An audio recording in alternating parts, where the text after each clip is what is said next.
नमस्कार, एक बार फिर से आप सभी का बहुत-बहुत स्वागत है हमारे यूट्यूब चैनल पे। आज फिर से मैं आप सभी के लिए क्लास 6 सोशल साइंस इतिहास चैप्टर 1 है ये, जिसका नाम है क्या, कब, कहाँ और कैसे। वेरी इंपॉर्टेंट है क्लास 6 के बच्चों के लिए। What, where, how and when, ये चैप्टर जो है वो काफी महत्वपूर्ण होने वाला है आपके एग्जाम के लिए। तो आइए शुरुआत करते हैं इस चैप्टर के सबसे पहले पॉइंट से। सबसे पहला पॉइंट हमारा कहता है अतीत के बारे में हम क्या जान सकते हैं। अतीत के बारे में हम क्या जान सकते हैं मतलब अपने पुराने इतिहास के बारे में हम क्या जान सकते हैं, कैसे जान सकते हैं। तो देखिए, अतीत का मतलब होता है इतिहास, हमारे पुराने समय की बात हो रही है। तो अतीत के बारे में कुछ जाना जा सकता है। कैसे? जैसे लोग क्या खाते थे, जो पुराने लोग होते थे वो क्या खाते थे, कैसे कपड़े पहनते थे, किस तरह के घरों में रहते थे। हम आखेट, आखेट का मतलब होता है शिकार करना। जब कोई व्यक्ति किसी छोटे मोटे जानवरों को शिकार करके उसको भोजन के रूप में खाता था तो उसे हम आखेट करना कहते हैं। या फिर पशुपालकों के बारे में जान सकते हैं कि पशुओं को कैसे पाला जाता था। कृषकों के बारे में जान सकते हैं कि वहां पे खेती कैसे होता था।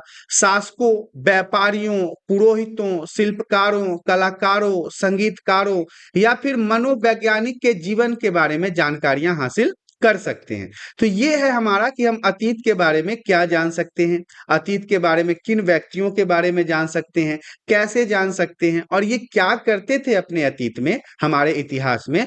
उन सभी चीजों के बारे में यहाँ पे हम आप सभी को बताएंगे। सबसे पहला पॉइंट हमारा कहता है लोग कहाँ रहते थे। पहले के जो लोग होते थे, जो इतिहास में जो लोग हुआ करते थे, वो कहाँ रहते थे। तो कई लाख वर्ष पहले, आज से कई लाख वर्ष पहले लोग नदी के तट पे रहा करते थे। जहां पे नदी हुआ करता था उसके किनारे वो लोग रहा करते थे। यहाँ रहने वाले आरंभिक लोगों में कुछ कुशल संग्राहक थे। आसपास के जंगलों की विशाल संपदा से वो परिचित हुआ करते थे। अपने भोजन के लिए वो पेड़ों की जड़, फलों और जंगल के अन्य उत्पादों का उपयोग करते थे। देखिए, जो पुराने लोग हुआ करते थे, जो आज से लाखों वर्ष पहले की बात हो रही है, तो वो किसी न किसी नदी के किनारे रहा करते थे। नदी के किनारे रहने का कारण ये है कि उस समय मोटर पानी के लिए नहीं था, चापाकल, कुआं नहीं था, तो वो नदियों के पानी के ऊपर ही निर्भर रहा करते थे। और हम सभी जानते हैं कि हम भोजन के बिना तो 4, 5, 10 दिन तक रह सकते हैं, लेकिन बिना पानी के हम 10 दिन रह सकते हैं? नहीं रह सकते हैं। इसीलिए ये लोग नदियों के किनारे अपना घर बसाते थे। और ये जो आसपास के जंगल हुआ करते थे ना नदियों के किनारे, उससे ये बहुत अच्छे से परिचित हुआ करते थे। इनको पता था कि जंगल में कौन सा फल कहाँ है, किस फल को कब खाना चाहिए। और ये अपने भोजन के लिए इन्हीं फलों का, इन्हीं पेड़ों के जंगलों में होने वाले कुछ ऐसे फल थे, कुछ पेड़ों के जड़ हुआ करते थे, जिनको ये अपने भोजन के रूप में उपयोग किया करते थे।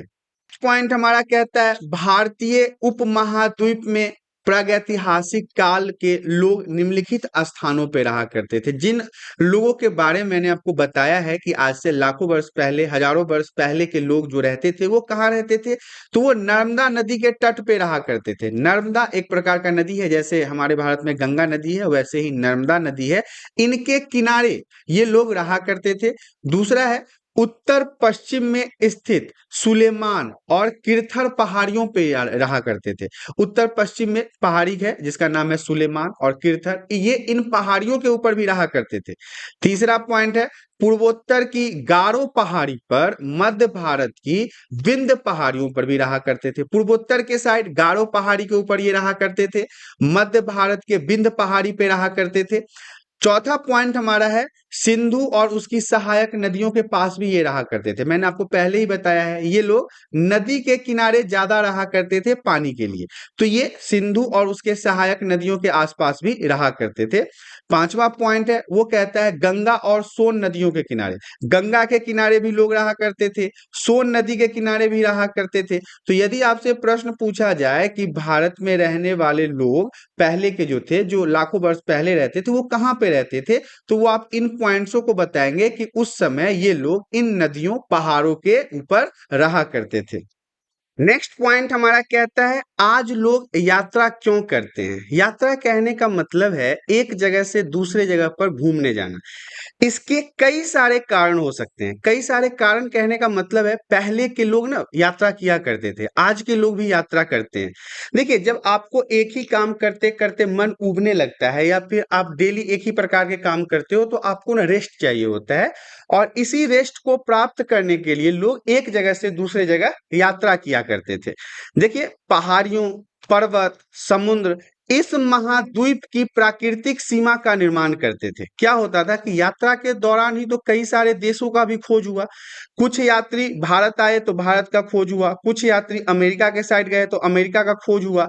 तो ये क्या करते थे? पहाड़ियों, पर्वत, समुद्र, इन महाद्वीप की प्राकृतिक सीमा का निर्माण करते थे।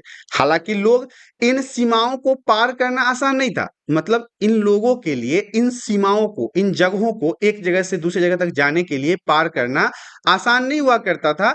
जिन्होंने ऐसा चाहा वो ऐसा कर सके, लेकिन बहुत सारे ऐसे लोग थे जिन्होंने इन प्राकृतिक सीमाओं को पार करके अलग अलग तरह के खोजों को किया है।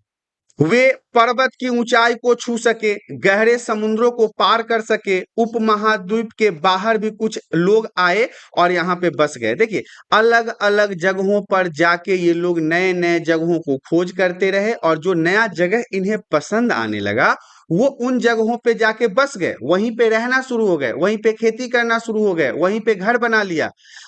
अब हम बात करेंगे देश के नाम के बारे में। देखिए, अपने देश के लिए हम प्रायः इंडिया और भारत जैसे नामों का प्रयोग करते हैं। हमको पता है कि देश के लिए हमारे भारत देश जो है इसका नामकरण कैसे हुआ, तो इसके बारे में जान लेते हैं। कुछ लोग हिंदुस्तान के नाम से जानते हैं, कुछ लोग इंडिया के नाम से जानते हैं, कुछ लोग भारत के नाम से इसका संबोधन करते हैं।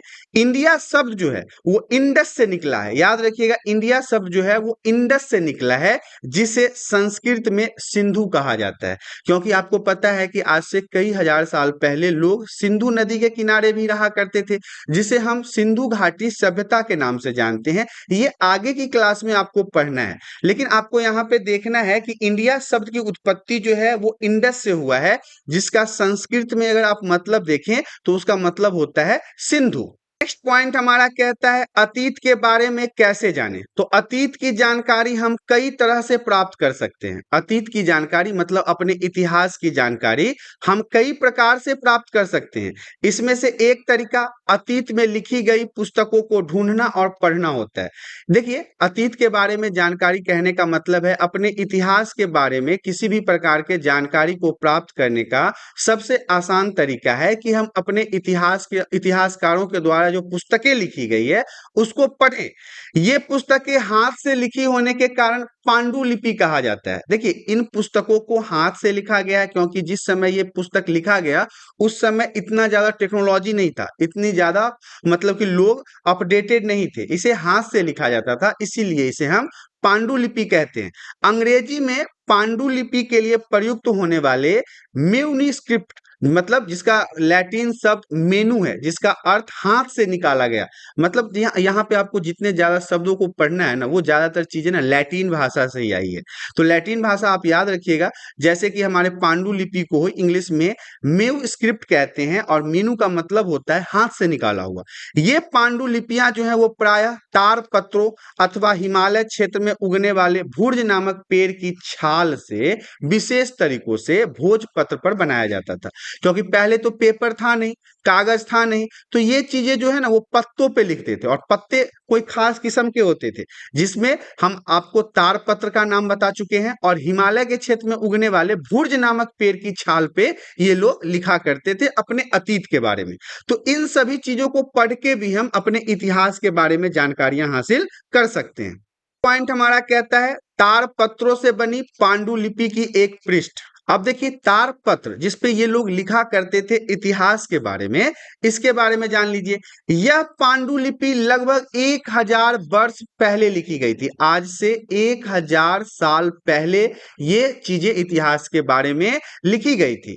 किताब बनाने के लिए तार के पत्तों को काटकर उनके अलग अलग हिस्सों को एक साथ बांध दिया जाता था, भुर्ज पेड़ की छाल से ऐसी ही एक पांडुलिपि को आप अपने पुस्तक में देख सकते हैं। आपके किताब में ये बुक जो था, जो पहले तार के पत्ते से बनता था या फिर भुर्ज के छाल से बनता था, उसका जो इमेज है वो आपके पुस्तक में संलग्न किया गया है। आप उसमें देख सकते हैं कि कैसे तार पत्रों से एक बुक का निर्माण किया जाता था।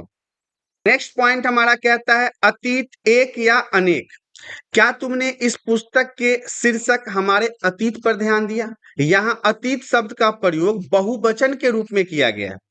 ऐसा इस तथ्य की ओर ध्यान दिलाने के लिए किया गया है कि अलग अलग समूह के लोगों के इस अतीत के अलग अलग मायने थे, अलग अलग तरीके थे।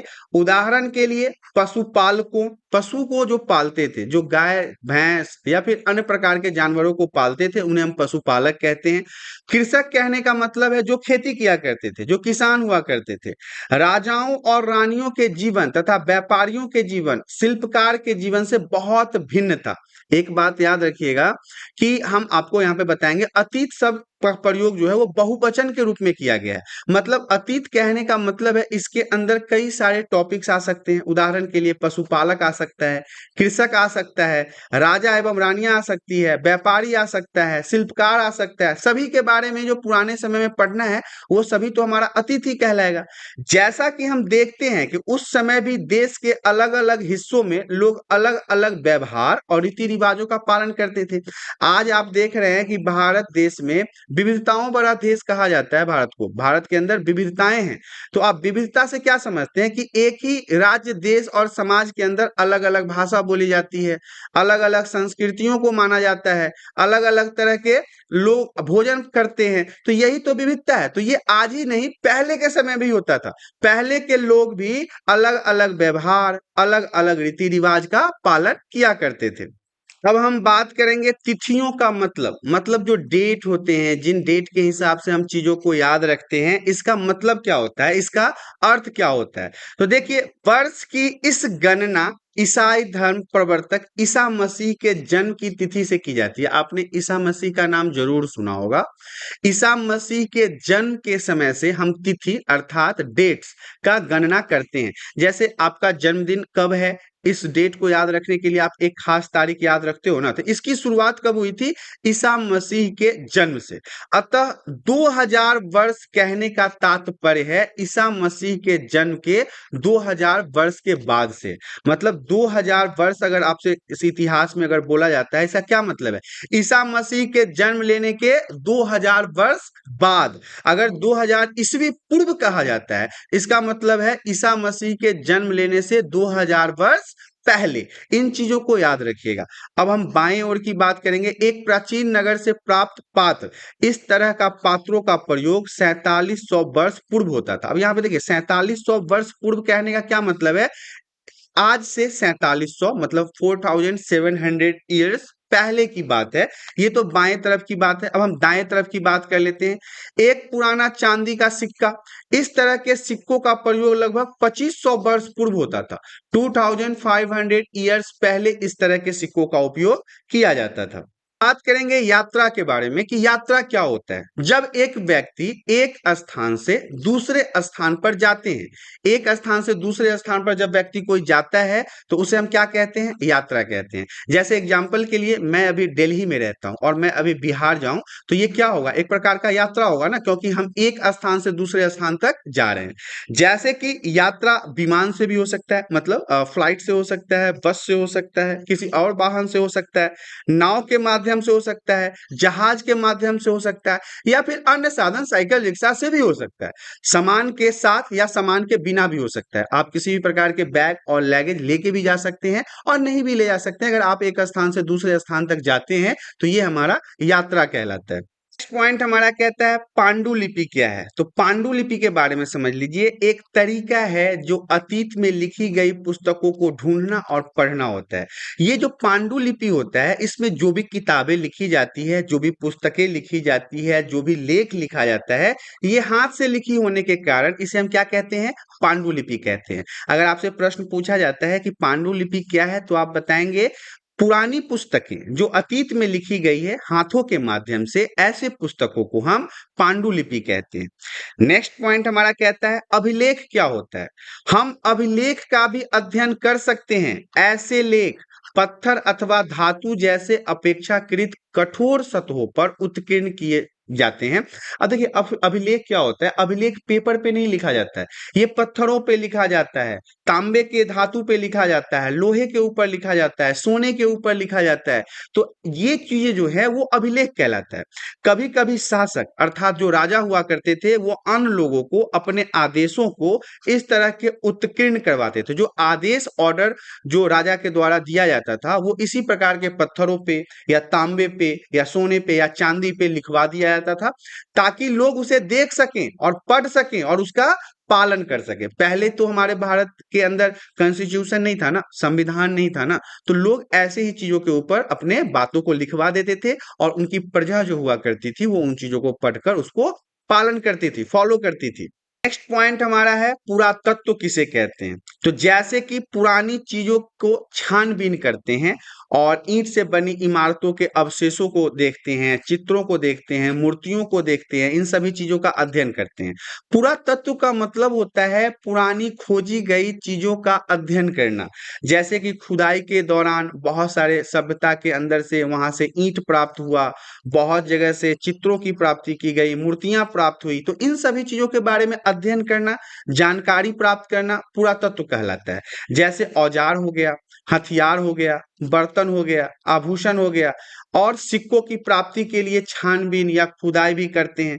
तो कुछ वस्तुएं पत्थर, पक्की मिट्टी, कुछ धातु की बनी होती है, तो इसे हम पुरातत्व के नाम से जानते हैं। नेक्स्ट पॉइंट हमारा कहता है इतिहासकार क्या है। इतिहासकार किसे कहते हैं। इतिहासकार उन्हें कहते हैं जो अतीत का अध्ययन करते हैं, जो पुरानी चीजों के बारे में अध्ययन करते हैं और पुरानी चीजों से ज्ञान प्राप्त करते हैं। स्रोत से प्राप्त होते ही अतीत के बारे में पढ़ना बहुत रोचक हो जाता है। जब आपको कोई ऐसी वस्तु मिल जाए जिसके बारे में पूरी दुनिया नहीं जानती है, तो आप उसके बारे में जानने के लिए काफी उत्सुक हो जाओगे, क्योंकि इन स्रोतों की सहायता से हम धीरे धीरे अतीत का पुनर्निर्माण करते जाते हैं, अतीत के बारे में जानकारियां इकट्ठा करते जाते हैं। अतः इतिहासकार तथा पुरातत्वविद उन जासूसों की तरह है जो इन सभी स्रोतों का प्रयोग सुराग के रूप में अतीत को जानने के प्रयास में करते हैं। पुरातत्वविद क्या होते हैं, जब भी खुदाई से कोई वस्तु मिलता है तो उस वस्तु के बारे में अध्ययन करने लगते हैं, उससे सुराग उत्पन्न करने लगते हैं, उससे पुराने समय के बारे में जानकारी इकट्ठा करने लगते हैं। तो यही हमारा इतिहासकार के बारे में था। हम बात करेंगे कि स्रोत क्या होता है। तो पांडुलिपि, अभिलेखों, पुरातत्व से जो जानकारियां प्राप्त होती है वो इतिहासकार प्रायः स्रोत शब्द के लिए उपयोग करते हैं। देखिए अब इतिहासकार को जो भी जानकारी प्राप्त होता है वो तो किसी न किसी स्रोत के माध्यम से ही होता है ना, किसी न किसी सोर्स के माध्यम से ही होता है ना। तो जैसे जब खुदाई होता है उसमें से कुछ अगर पत्थर निकल गया या कुछ अनाज के बीज निकल गए या कुछ हड्डियां वगैरह निकल गई, तो इससे इतिहासकार क्या करते हैं, इन चीजों के बारे में और जानकारियां इकट्ठा करना शुरू कर देते हैं, उससे अधिक से अधिक जानकारी को हासिल करते हैं। अब हम बात करेंगे नर्मदा नदी के बारे में। कई हजार वर्षों तक, मतलब कई हजार वर्षों की बात हो रही है, आज से बहुत समय पहले तक लोग नर्मदा नदी के नजदीक रहते थे। मैंने आपको ये शुरुआत में ही बताया था कि पुराने लोग नदियों के किनारे रहा करते थे, चाहे वो सिंधु नदी हो या नर्मदा नदी हो या गंगा नदी हो या सोन नदी हो, लोग ज्यादातर इन्हीं नदियों के किनारे रहा करते थे। हम यहाँ पे नर्मदा नदी की बात कर रहे हैं। तो हजारों वर्षों तक जो लोग थे वो नर्मदा नदी के नजदीक रहते थे। वे लोग शिकार करते थे और कंद मूल फल इकट्ठा करके अपने भोजन के रूप में उसका इस्तेमाल करते थे। ऐसे लोग किसी एक स्थान पर नहीं रहते थे, बल्कि ये खाना बदोश या बंजारे हुआ करते थे। देखिए खाना बदोश या बंजारा किसे कहते हैं। खाना बदोश का मतलब हो गया जब एक व्यक्ति का ग्रुप या एक व्यक्ति या एक समूह एक स्थान पे न रहकर अलग अलग स्थानों पर भटकता रहता है, तो ऐसे लोगों को हम खाना बदोश या बंजारे लोग कहते हैं। नेक्स्ट पॉइंट हमारा कहता है सुलेमान तथा किरथर की पहाड़ियां। इन पहाड़ियां में लोग 8000 वर्ष पहले रहते थे। आज से 8000 वर्ष पहले, 8000 साल पहले लोग जो थे वो सुलेमान और किरथर की पहाड़ियों पे रहा करते थे। वे उन लोगों में थे जिन्होंने खेती की शुरुआत की थी। सबसे पहले खेती की शुरुआत करने वाले यही लोग थे। वे क्या करते थे? गेहूं की खेती करते थे, जौ की खेती करते थे, और ये लोग भेड़, बकरी, गाय, बैल को भी पाला करते थे। ये लोग अस्थाई जीवन जीते थे, मतलब खाना बदोश नहीं हुआ करते थे, एक स्थान से दूसरे स्थान पे नहीं भटका करते थे। ये एक ही जगह पे रहा करते थे, यानी एक ही स्थान पर टिक कर रहा करते थे। इस समय के आसपास वो गांवों का निर्माण किए और धीरे धीरे इसी प्रकार से वहां पे बस्तियों का निर्माण होना शुरू हो गया। अब हम बात करेंगे गारो और बिंदु की पहाड़ियों के बारे में। तो देखिए, गारो की पहाड़ी पे रहने वाले जो लोग थे, उन पहले लोगों में से एक थे जिन्होंने धान की खेती करना शुरू की। देखिए, गारो पहाड़ी और बिंद पहाड़ियों के ऊपर रहने वाले लोग जो थे, वो सबसे पहले धान की अर्थात चावल की खेती करना शुरू किया। विंध्याचल के उत्तर की तरफ भी धान की खेती होती थी और गारो और बिंद की पहाड़ियों पे भी लोग रहा करते थे। अब हम बात करेंगे सिंधु और उसकी सहायक नदियों के बारे में। सिंधु और उसकी सहायक नदियों के आसपास आरंभिक शहरों का विकास लगभग 4700 वर्ष पहले हुआ। सिंधु नदी के बारे में भी मैंने आपको बताया और उसकी सहायक नदियों के बारे में बताया था। जहां पे लोग रहते थे तो यहाँ पे शहरों का निर्माण होना शुरू हुआ, मतलब यहाँ पे व्यापार का एक केंद्र बना, लेकिन आज से 4700 साल पहले। क्योंकि हम तो अभी इतिहास के बारे में पढ़ रहे हैं, तो हमें जो भी पढ़ना है वो आज से बीते हुए समय के बारे में पढ़ना है जो पहले बीत चुका है। तो ये सिंधु और उसकी सहायक नदियां थी। अब हम बात करेंगे गंगा नदी और सोन नदी के बारे में। गंगा नदी के किनारे पर शहरों का विकास लगभग 2500 वर्ष पहले हुआ। 2500 साल पहले गंगा नदी के किनारे शहर का विकास हुआ। कुछ शहर सोन जैसी सहायक नदियों के किनारे भी विकसित हुआ। सोन भी बिहार के अंदर एक नदी का नाम है।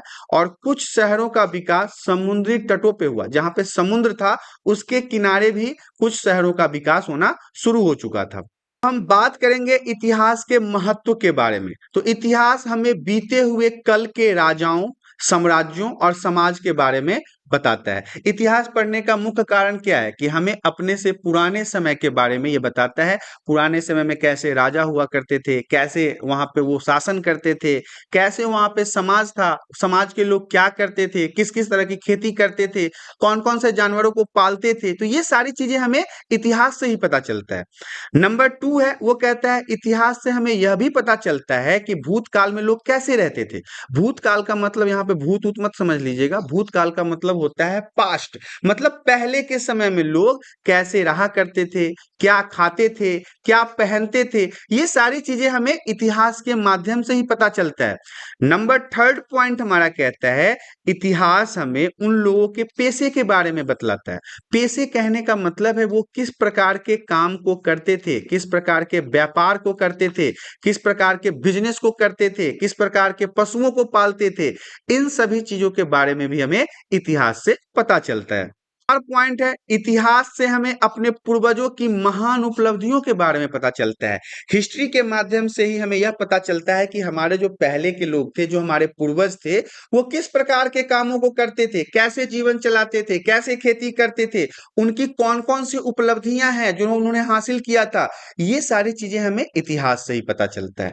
नंबर 5 कहता है इतिहास से हमें अपने पूर्वजों द्वारा की गई गलतियों के बारे में भी पता चलता है। उन्होंने, जैसे कि हमारे पूर्वज ने या हमारे पहले के लोगों ने इतिहास में किस किस तरह की गलतियों को किया है, इससे भी हमको ज्ञान मिलता है। इतिहास ही है जो हमें इन सभी चीजों के बारे में बताता है।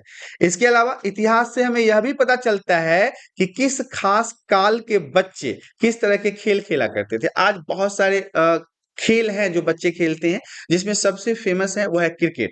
क्रिकेट सबसे ज्यादा लोग खेलते हैं। आज तो बच्चे मोबाइल में गेम वगैरह भी खेलते हैं, लेकिन आज से पहले 200 साल, 300 साल, 500 साल, 1000 साल, 2000 साल, 3000 साल पहले क्या ये गेम हुआ करता था? नहीं होता था। क्रिकेट हुआ करता था? नहीं होता था। तो उस समय लोग किस प्रकार के खेल को खेलते थे? क्योंकि इंटरटेनमेंट तो जरूरी था, किसी ना किसी प्रकार के कर्तव्य को करना तो जरूरी था। तो इतिहास ये हमें बताता है कि वो लोग कौन कौन से खेल को उस समय खेला करते थे। नंबर 7 पॉइंट हमारा कहता है इतिहास से हम सबक लेते हैं ताकि एक बेहतर भविष्य बन सके। इतिहास से हम सीखते हैं कि कैसे हम अपने आप को और बेहतर बना सके और अपने समाज को पहले से बेहतर बना सके। 8वां पॉइंट कहता है मानव के बीते हुए कल की कहानी को इतिहास कहते हैं। हमारा जो पहले का समय है, हमारा जो बीता हुआ समय है, यही तो हिस्ट्री कहलाता है, यही इतिहास कहलाता है। मानव समाज में विभिन्न कालों की तरह अलग अलग बदलाव हुए हैं और इन तरह के बदलावों से हमें पता चलता है इतिहास की तिथियां। इतिहास की जो तिथियां हैं वो वेरी वेरी इंपॉर्टेंट पॉइंट रहेगा आपके एग्जाम के लिए। अंग्रेजी में इसे हम बीसी कहते हैं और हिंदी में इसे हम ईसा पूर्व कहते हैं। याद रखिएगा, अगर बीसी हो जाए तो ये इंग्लिश हो जाएगा और ईसा पूर्व हो जाए तो ये हिंदी है। दोनों, ये इंग्लिश में और ये हिंदी में है। अब देखिए इसका तात्पर्य क्या है। बिफोर क्राइस्ट, क्राइस्ट का मतलब होता है ईसा। ईसा से पहले को हम बीसी कहते हैं, मतलब ईसा के जन्म से पहले के समय को हम ईसवी पूर्व के नाम से जानते हैं।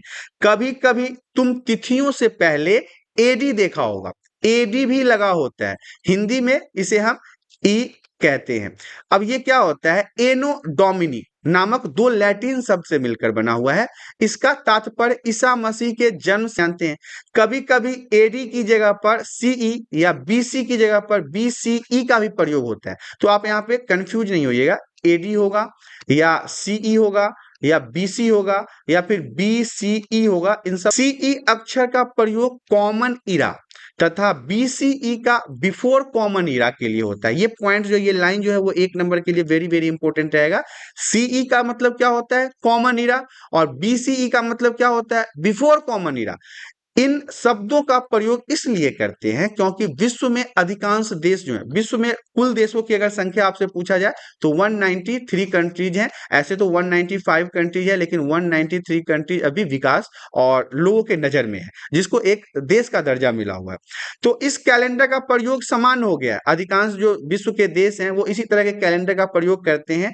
भारत में तिथियों के इस रूप का प्रयोग लगभग 200 वर्ष पहले से शुरू हुआ। जब अंग्रेजों का शासन शुरू हो गया था उसी समय हमने इस कैलेंडर का उपयोग करना शुरू कर दिया था। कभी कभी अंग्रेजी के बीपी अक्षर का भी प्रयोग होता है। याद रखिएगा, बीपी अक्षर का भी प्रयोग होता है जिसका तात्पर्य बिफोर प्रेजेंट, मतलब वर्तमान से पहले के समय को दर्शाया जाता है। अब कुछ महत्वपूर्ण तिथियों के बारे में जान लीजिए। ये तिथियां आपके लिए बहुत महत्वपूर्ण है। अगर आपसे पूछा जाए कि कृषि का आरंभ कब हुआ, मतलब खेती का शुरुआत कब हुआ, तो आप बताएंगे 8000 वर्ष पहले खेती की शुरुआत हुई थी। 1 नंबर के लिए VVI क्वेश्चन रहेगा आपके एग्जाम के लिए। खेती का शुरुआत जो है वो 8000 साल पहले हुआ था। दूसरा पॉइंट हमारा कहता है सिंधु सभ्यता के प्रथम नगर कौन थे। सिंधु घाटी सभ्यता जो था उसका प्रथम नगर का निर्माण कब हुआ, तो 4700 साल पहले, 4700 साल पहले सिंधु घाटी सभ्यता में प्रथम नगर का निर्माण हुआ था। तीसरा पॉइंट हमारा कहता है गंगा घाटी के नगर और मगध का सबसे बड़ा राज्य का निर्माण 2500 साल पहले हुआ था। गंगा घाटी कहने का मतलब है गंगा के किनारे बसने वाले शहर को यह मगध कहते थे और इसका निर्माण 2500 साल पहले हुआ था। वर्तमान की अगर बात करें तो लगभग 2000 वर्ष पूर्व से अभी के वर्तमान समय को जोड़ के देखा जाता है। इस तरह से आपने देखा क्लास 6 सोशल साइंस हिस्ट्री इतिहास चैप्टर 1, जिसका नाम था क्या, कब, कहां और कैसे, यहाँ पे समाप्त हो गया।